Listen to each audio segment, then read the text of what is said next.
The date setting for the beginning of Frank Herbert's Dune series is the year 10,191. It should be noted that this is not the year by our calendar, but by the imperial calendar, which begins at the advent of the Spacing Guild, the organization that controls interstellar travel.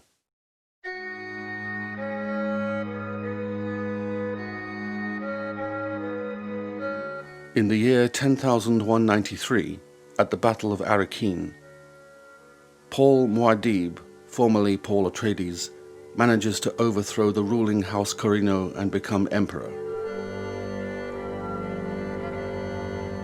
He controls the spice. He controls the known universe.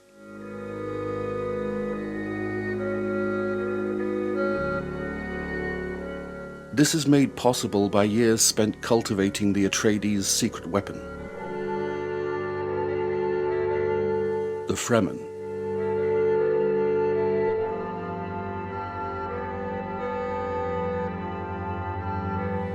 The desert tribes, having been overlooked by the Empire for centuries, find an advantage in that very invisibility, overwhelming the enemy with unexpected numbers and overpowering determination.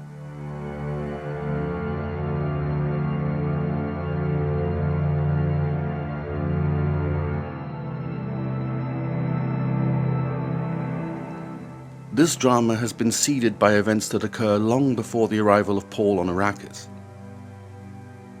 The Bene Gesserit Sisterhood have gone to work on the Fremen, as they have on many other worlds, installing legends and prophecies of off-world saviors, memes that could be exploited for safety if a member of the Sisterhood ever found themselves at the mercy of potentially hostile communities.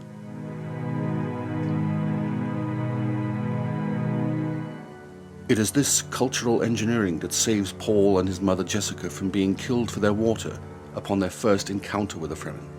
And, having nowhere else to turn, Paul embraces the legend, eventually becomes the leader, and taps the Fremen's sense of religious moment in order to avenge House Atreides.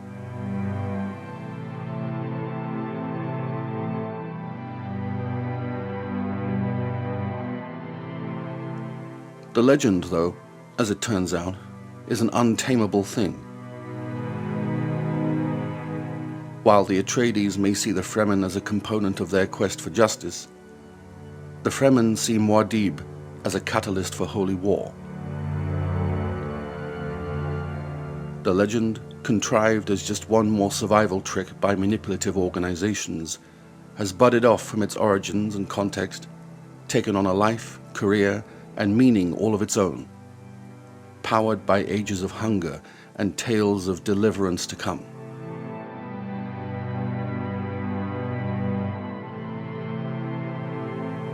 The apocalyptic cost of the Fremen Crusade is addressed by Muad'Dib himself in Dune Messiah, the second novel in the series. Statistics. At a conservative estimate, I've killed 61 billion, sterilized 90 planets, completely demoralized 500 others. Because of his particular relationship with the spice, Paul is able to see the future. So why was he not able to prevent Armageddon?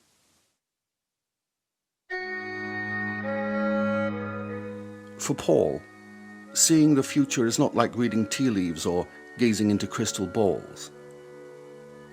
Muad'Dib sees the future, in the same way that we see across a landscape.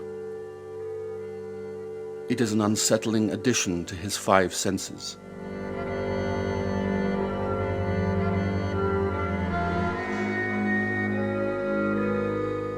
The field of vision is chaotic at first. To make sense of it, he must narrow his attention. But as the event object draws near, gaining definition, there is already no turning back.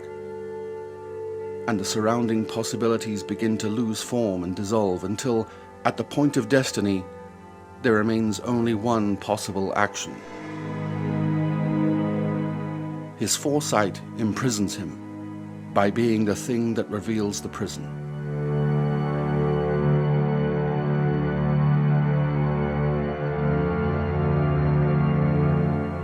Once Paul achieves the throne, he cannot back down from the pledge his very existence has come to represent among the holy warriors. Jihad is more than just a condition of their support. For Paul to turn his back on jihad would be for him, and by extension the Fremen, to turn their back on the will of God, which is something the Fremen are fundamentally incapable of.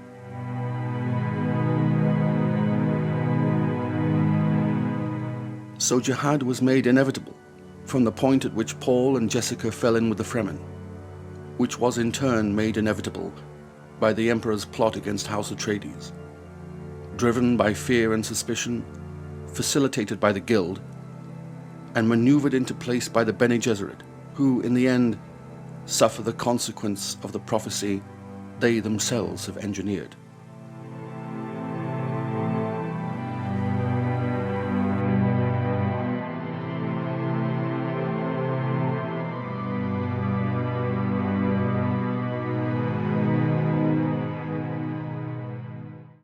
So the lesson here is basically, don't take drugs